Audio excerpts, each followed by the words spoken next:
Bonjour à tous, je suis ravie de vous retrouver dans cette nouvelle vidéo. Je vais vous parler de 3 livres que j'ai lus récemment. Je vais commencer par 2 livres que j'avais mis dans ma pile à lire pour le mois de la fantasy. Le premier, il s'agit du Puits des Mémoires de Gabriel Katz, donc c'est le tome 1, La Traque, publié chez Pocket. C'est le deuxième livre de Gabriel Katz que j'ai donc lu durant le mois de la fantasy et je regrette absolument pas parce que j'ai vraiment aimé, comme le premier, comme le Serment de l'Orage du coup. Ici on est plus dans de la fantasy adulte, alors que son autre roman était plus classé young adulte, mais comme je vous l'avais dit, pour moi, voilà, il mérite pas trop d'être classé en young adulte, mais bref. On est donc dans un livre de fantasy adulte où on va suivre 3 personnages vraiment principaux. Ce sont 3 hommes qui vont se réveiller, on va dire, euh, dans un chariot en fait pénitentiaire. Ce chariot va être accidenté et en fait ils vont réussir à se sortir de là. Sauf que normalement il y avait 4 personnes, il y en a un qui est décédé suite à cet accident, mais ces 3 autres personnes sont là et en fait ils ne savent plus du tout qui ils sont. Ils ne savent plus leur prénom, ils ne savent plus du tout ce qu'ils faisaient dans la vie, pourquoi ils sont là, quelle est cette contrée, enfin voilà. Ils ne se rappellent plus de rien du tout et on va les suivre en fait à partir de ce moment-là. Ils vont essayer de retrouver une ville, essayer de voir pourquoi est-ce qu'ils étaient dans ce genre de chariot. Ils vont être un peu pourchassés au début et ils vont comprendre en fait que des personnes leur veulent du mal et ils vont essayer de se cacher également du coup de ces personnes tout en essayant de comprendre ce qui leur arrive et de comprendre qui ils étaient. Je pense que je vais m'arrêter là au niveau du résumé parce que franchement, il faut vraiment démarrer uniquement sur cette base pour commencer cette histoire et je pense que d'ailleurs vous avez déjà entendu parler de cette saga énormément de fois vu que ça fait des années qu'elle est parue. Euh, alors franchement, j'ai vraiment bien aimé. Le style de l'auteur déjà me correspond tout à fait et c'est comme dans le Serment de l'Orage en fait, c'était hyper fluide comme lecture. J'ai vraiment beaucoup aimé la plume de l'auteur. Les personnages sont hyper intéressants, ils sont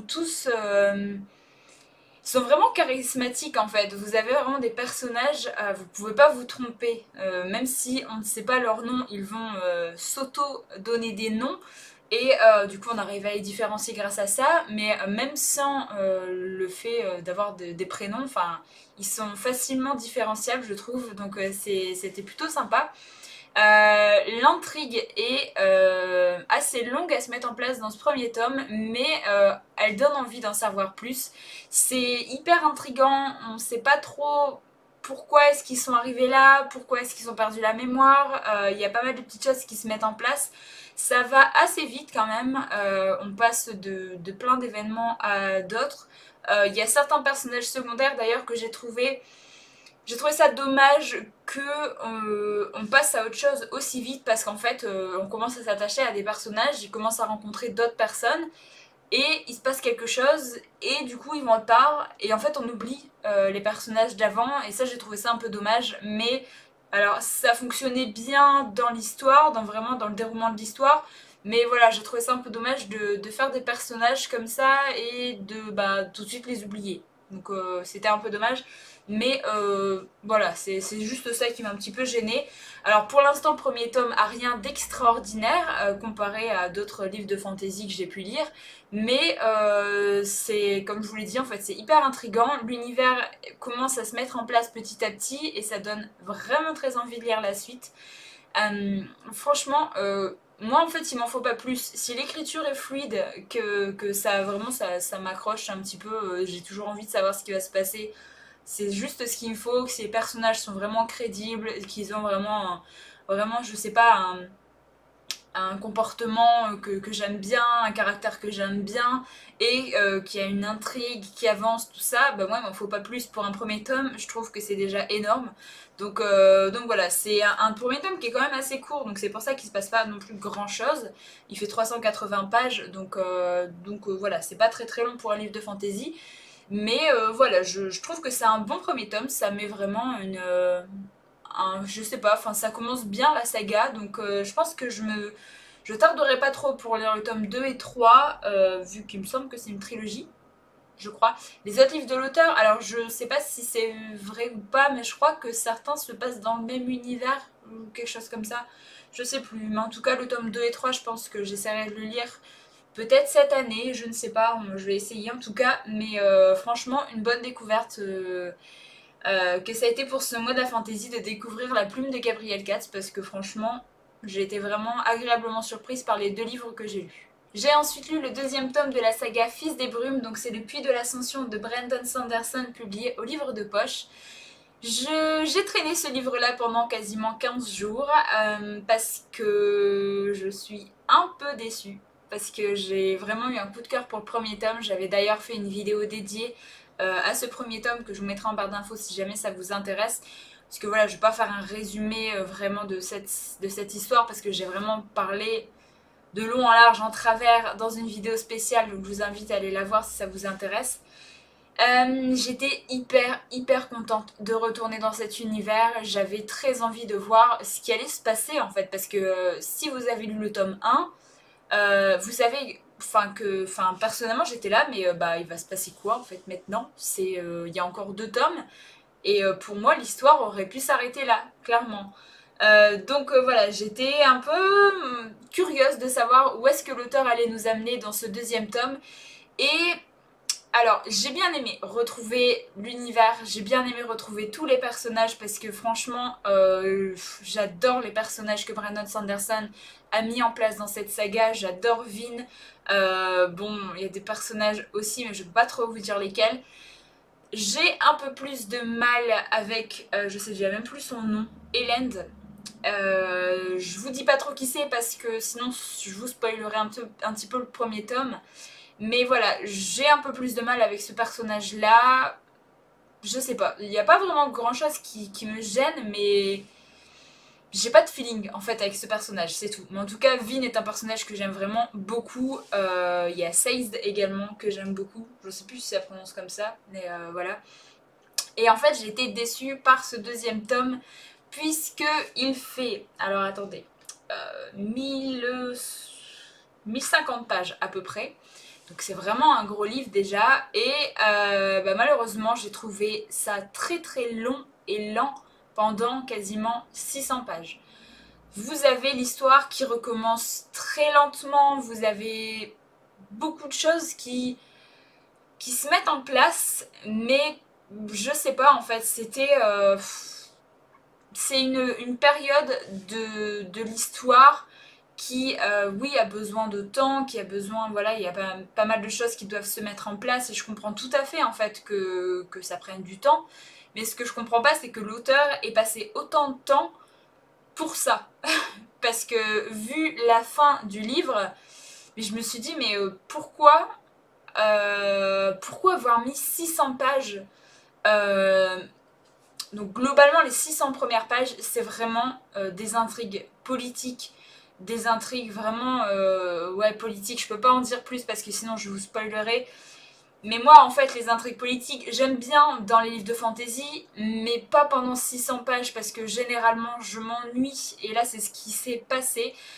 J'ai trouvé ça dommage d'avoir traîné ça en longueur pendant autant de pages. Il n'y avait pas beaucoup d'action, il n'y avait que quelques moments où il se passait vraiment des choses, où on avait des petites bribes d'informations qui nous faisaient réfléchir à telle ou telle chose par rapport à l'histoire.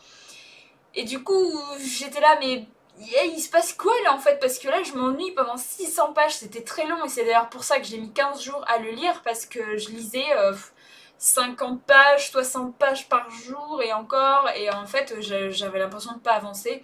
J'ai d'ailleurs lu 2 livres en même temps que celui-là, parce que j'avais besoin de lire autre chose, parce que je voulais finir ce livre, parce que j'avais pas envie d'arrêter juste parce que je m'ennuyais. Je savais que l'auteur était capable de me surprendre et de me donner envie de lire la suite, et c'est ce qui s'est passé, parce que la fin, j'ai adoré les 450 dernières pages, où là j'ai retrouvé tout ce que j'adorais dans le premier tome.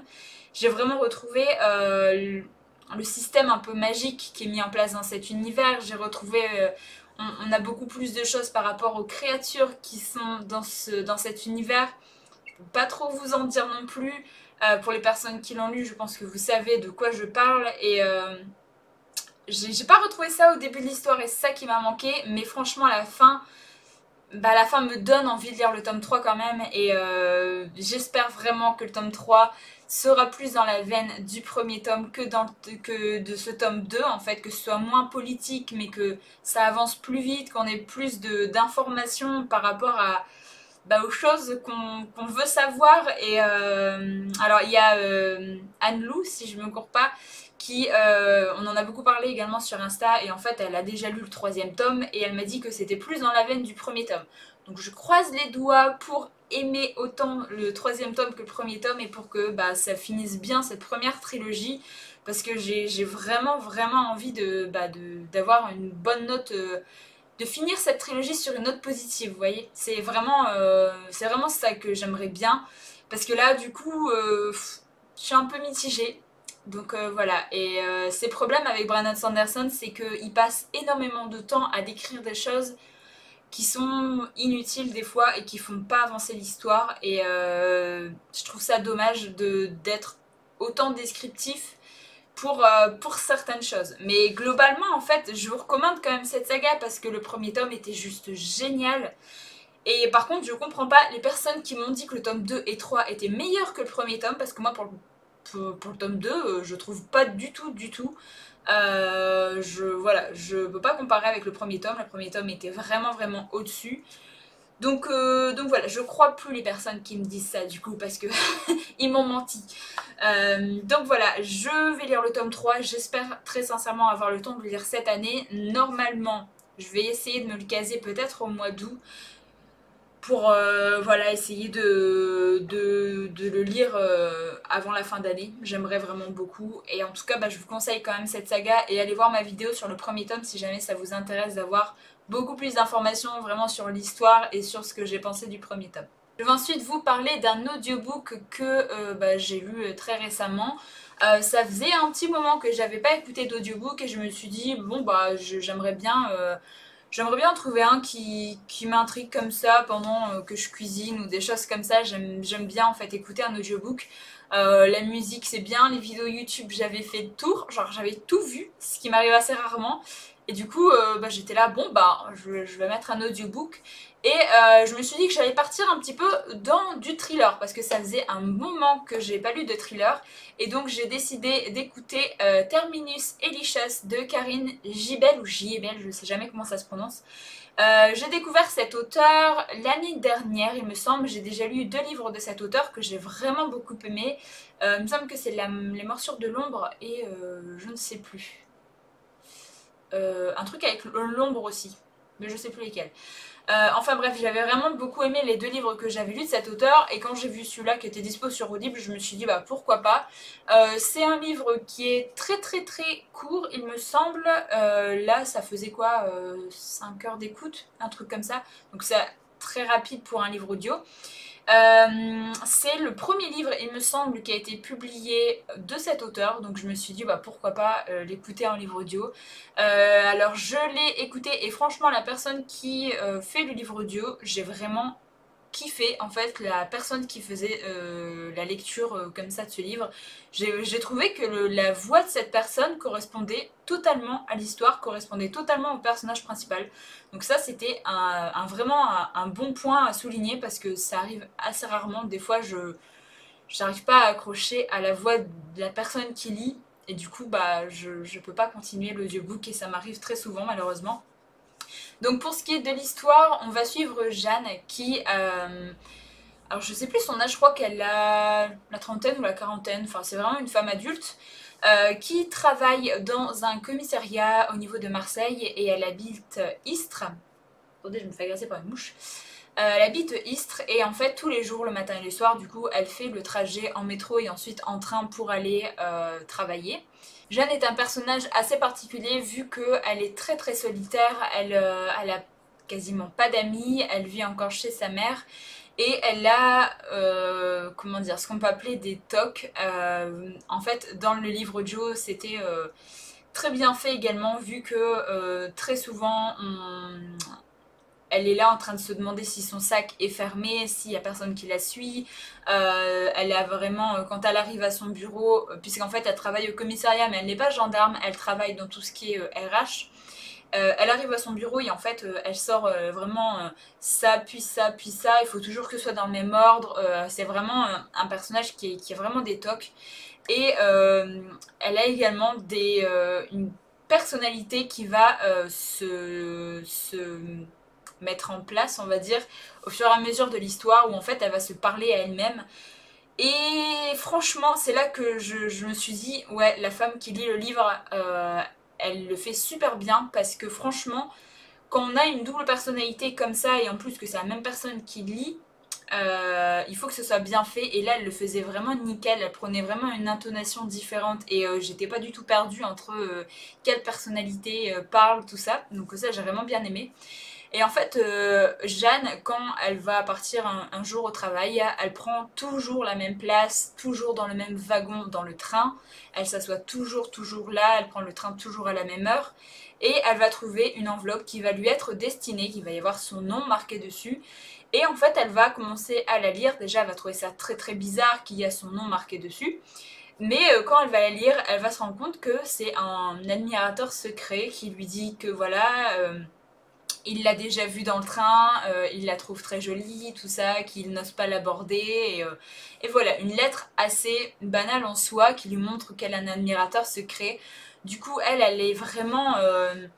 elle est limite agoraphobe, vous voyez, elle est vraiment très très seule, très solitaire, elle aime pas trop le contact avec les gens, et du coup, quand elle trouve ça, elle sait pas trop comment réagir, elle est contente en soi d'avoir un admirateur secret, mais en même temps, elle trouve ça un peu bizarre, ce qui peut être normal, parce qu'en fait, il connaît son nom, mais il lui a jamais parlé, donc elle sait pas comment ça se fait.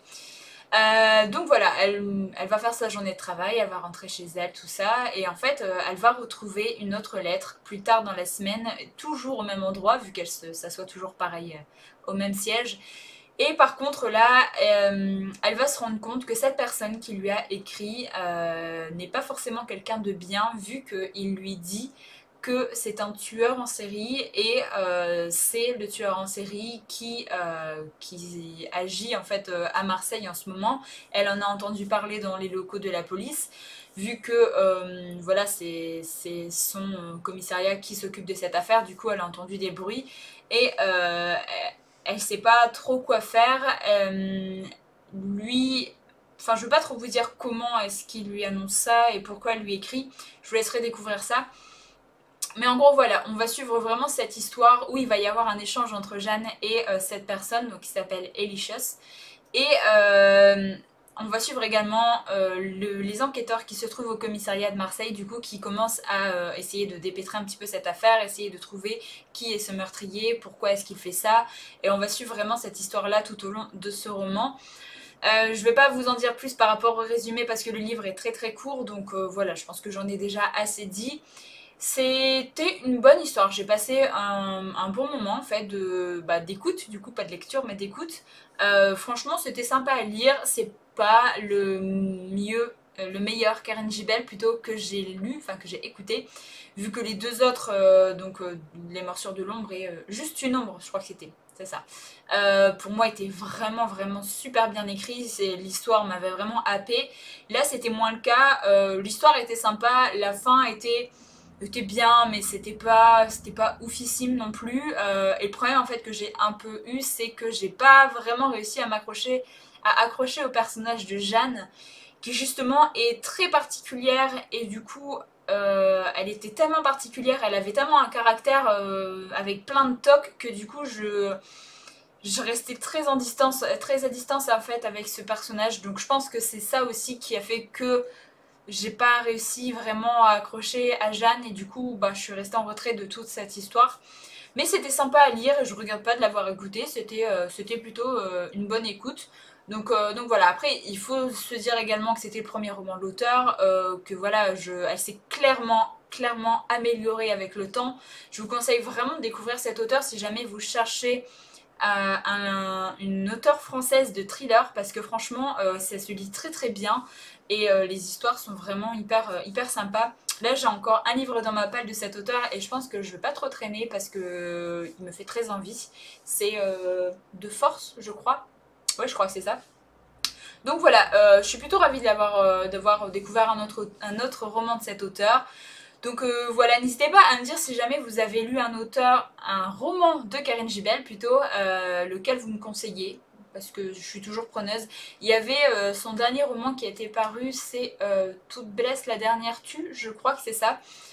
Qui me tente, mais j'attends la sortie poche parce que je mets pas autant dans un thriller en fait grand format. Voilà, je préfère acheter des thrillers en format poche et j'ai commencé les Karine Gibel en format poche, donc je vais continuer sur cette lancée.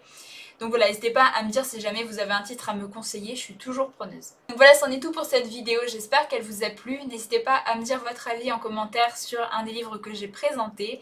Moi je vous retrouve très bientôt dans une nouvelle vidéo, donc en attendant, prenez soin de vous.